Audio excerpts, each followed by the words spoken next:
नमस्कार उदय लावण्यर माटी मनीष मनर कथा को आपण मानकु स्वागत। आज माटी मनीष मनर कथार प्रसंग रखिचु राज्य रे स्वास्थ्य व्यवस्था।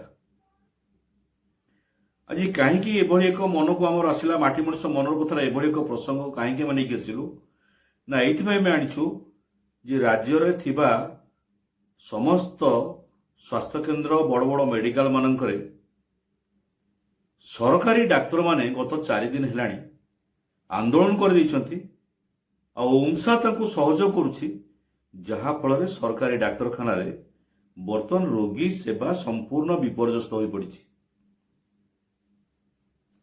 आ या भितरे राज्य सरकार स्वास्थ्य विभाग तरफ डाक्तर मानक उपरे एस्मा लगाई सारलेणी सेमानंकर दरमा को बंद कर जाई सारलाणी ता सत्वे डाक्तर माने रोगी सेवा रु ओहरी नहांती रोगी मानक देखु नहांती।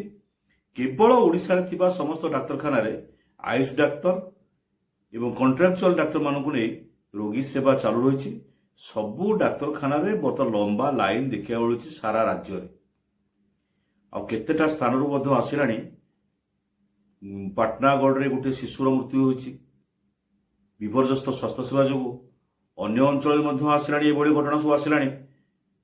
एठी ओमसा कहूची जे जदि रोगी सेवा विपर्यस्त होइछि सेथिपाई दायी होउछंती सरकार। आमे आज सीधा सड़क ताकू कहबू जो माने ओडिशार स्वास्थ्य विभाग रे चाकरी करिसंती डाक्तर भाव चाकरी करिसंती सेमानंकु सरकार समस्त प्रकार सुविधा सुजोग जोगई देउचंती।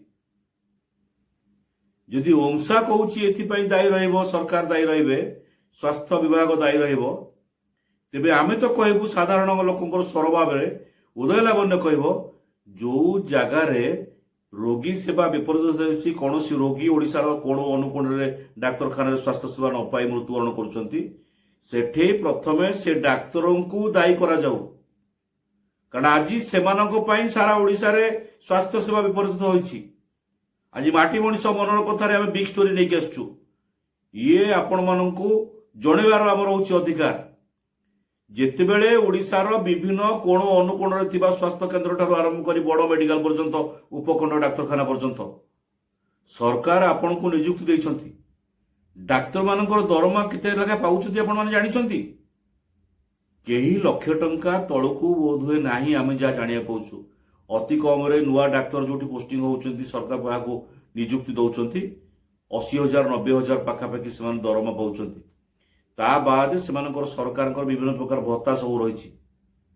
खाली सेतिकी नुह एहा व्यतीत राज्यर थिबा समस्त डाक्तरखाना जो माने सरकारी डाक्तर माने अछंती सेमाने घरोई उपचार को बेसी मणुचंती सुविधा सुजोग सेही ठारू सेमानकु मिलुची।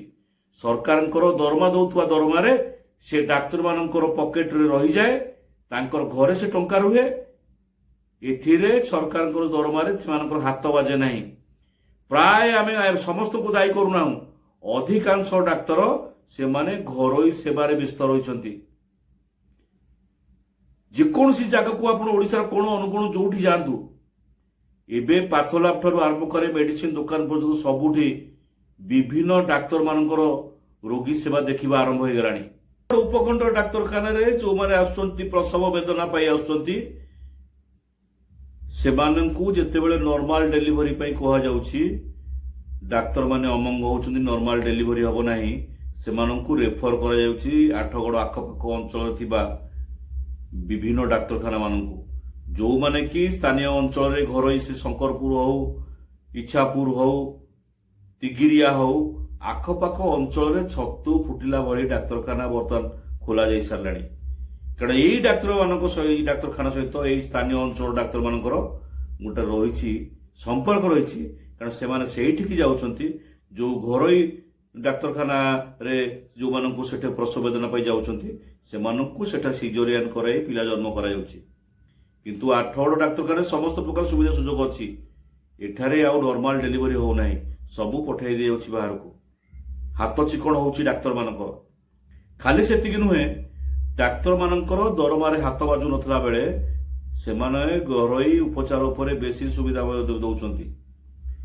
କାରଣ ଜଣେ ଜଣେ ଡାକ୍ତର ସମସ୍ତଙ୍କୁ ଆମେ କହୁନାହୁଁ, ଜଣେ ଜଣେ ଡାକ୍ତର ଯୋଉମାନଙ୍କର ହ୍ୟାଣ୍ଡ ଭଲ ସେମାନେ ମାସକୁ ଲକ୍ଷାଧିକ ଟଙ୍କା ପର୍ଯ୍ୟନ୍ତ ରୋଜଗାର କରୁଛନ୍ତି। ଏପଟେ ତାଙ୍କର ଯୋଉ ସରକାର ଯୋଉ ଦରମା ଦଉଛନ୍ତି ସେମାନଙ୍କର ଦରମା ତାଙ୍କର ତହବିଲ ତାଙ୍କର ଘରେ ଆଲମିରା ଭିତରେ ବସୁଛି। ଆଜି ସିଧାସଳଖ ଆମେ କହୁଛୁ ଇଏ ରାଜ୍ୟରେ ଯୋଉ ସ୍ୱାସ୍ଥ୍ୟ ସେବା ଆଜି ବିପର୍ଯ୍ୟସ୍ତ ହେଉଛି ଗତ 4 ଦିନ ହେଲାଣି ଡାକ୍ତରମାନେ ଷ୍ଟ୍ରାଇକ୍ କରିଦେବା ଫଳରେ ଅନେକ ରୋଗୀ ଆଜି ଆମେ ଆଠଗଡ଼ ଅଞ୍ଚଳରେ ଦେଖିଛୁ 2 ଜଣ ହଉଛନ୍ତି କଣ୍ଟ୍ରାକ୍ଚୁଆଲ ଡାକ୍ତର ଯୁବକ ମାନେ ଆଉ ଜଣେ ଆୟୁଷ ଡାକ୍ତର। ଏଇମାନଙ୍କୁ ନେଇ ଏଣ୍ଟାର ଆଠଗଡ଼ ସବ୍ ଡିଭିଜନ ଡାକ୍ତରଖାନା ଚାଲିଛି। ଏଠି 12 ଜଣ ଡାକ୍ତର ବର୍ତ୍ତମାନ ସେମାନେ ଷ୍ଟ୍ରାଇକରେ ରହିଛନ୍ତି। ଆଠଗଡ଼ ଡାକ୍ତରଖାନାର ଅବସ୍ଥା ମୁଁ ଟିକେ ଆପଣଙ୍କୁ ଚୁମ୍ବକ ମାଧ୍ୟମ ଜଣେଇଦେବି। ଏଠି 54 ଜଣ ଡାକ୍ତର ରହିବା କଥା, ଏଠି ରହିଛନ୍ତି ମାତ୍ର 22 ରୁ 24 ଭିତରେ ଡାକ୍ତର ଅଛନ୍ତି। ତା ଭିତରେ ରହୁଛନ୍ତି 17-18 ଜଣ ହଉଛନ୍ତି ସ୍ଥାୟୀ ଡାକ୍ତର, ତା ଭିତରେ 4 ଜଣ ଟ୍ରେନିଂରେ। ଜଣେ 4 ବର୍ଷ 5 ବର୍ଷ ହେଲାଣି ଡାକ୍ତରଖାନାକୁ ଆସୁନାହାନ୍ତି, ସିଏ ଘରୋଇ ହସ୍ପିଟାଲ କରିସାରିଲେଣି। ତାଙ୍କ ଖାତା ଆଠଗଡ଼ ସବ୍ ଡିଭିଜନ ଖାତାରେ ତାଙ୍କ ନାଁ ମଧ୍ୟ ଗଡୁଛି। ସରକାର ତାଙ୍କୁ କାହିଁକି ନିଲମ୍ବିତ କରୁନାହାନ୍ତି ତାହା ମଧ୍ୟ ବଡ଼ ପ୍ରଶ୍ନବାଚୀ ସୃଷ୍ଟି କରିଛି। ମେଡିସିନ ବିଭାଗର ଡାକ୍ତର 2 ଦିନ ଆସୁଛନ୍ତି। ଏଠି ଯଦି ବା ଇଏନ୍ଟି ନାହିଁ, ଇଏନ୍ଟିର ଜଣେ ଡାକ୍ତର ନ ହେଇଥିଲେ ମଧ୍ୟ ସିଏ ମଧ୍ୟ ଏଠି ଆସୁଛନ୍ତି, 2 ଦିନ 3 ଦିନ ଆସୁଛନ୍ତି।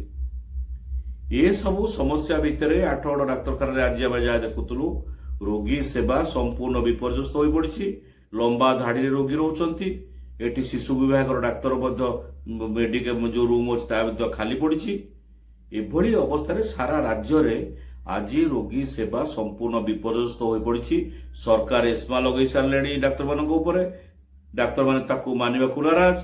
ଓମସା କହୁଛି ଏଥିରେ ସରକାର ଦାୟୀ ରହିବେ। ସରକାର କଣ ଦାୟୀ ରହିବେ? ଏଠି ଆପଣ 4 ଦିନ ହେଲାଣି ରୋଗୀ ସେବା ବିପର୍ଯ୍ୟସ୍ତ କରିସାରିଲେଣି। ଆଉ କଣ କେତେ ଦରମା ପାଇଥିଲେ ଆପଣ ସରକାରଙ୍କର ନିଯୁକ୍ତି ହୋଇଥିବା ଡାକ୍ତରମାନଙ୍କୁ ଆଉ କେତେ ଦରମା ପାଇଥିଲେ ଆପଣ ସନ୍ତୁଷ୍ଟି ହେଇଥାନ୍ତେ?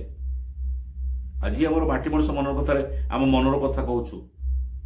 ବେଳ ଅଛି, ରୋଗୀ ସେବା ପ୍ରତି ଟିକେ ଧ୍ୟାନ ଦିଅନ୍ତୁ। ଯଦି ଆପଣଙ୍କୁ କୁହାଯାଏ ଦ୍ୱିତୀୟ ଭଗବାନ, ତ ଦ୍ୱିତୀୟ ଭଗବାନ ଭାବରେ ଆପଣ ରୋଗୀ ସେବା ପ୍ରତି, ସ୍ୱାସ୍ଥ୍ୟ ପ୍ରତି, ଲୋକମାନଙ୍କର ସ୍ୱାସ୍ଥ୍ୟ ପ୍ରତି ଟିକେ ଧ୍ୟାନ ଦିଅନ୍ତୁ।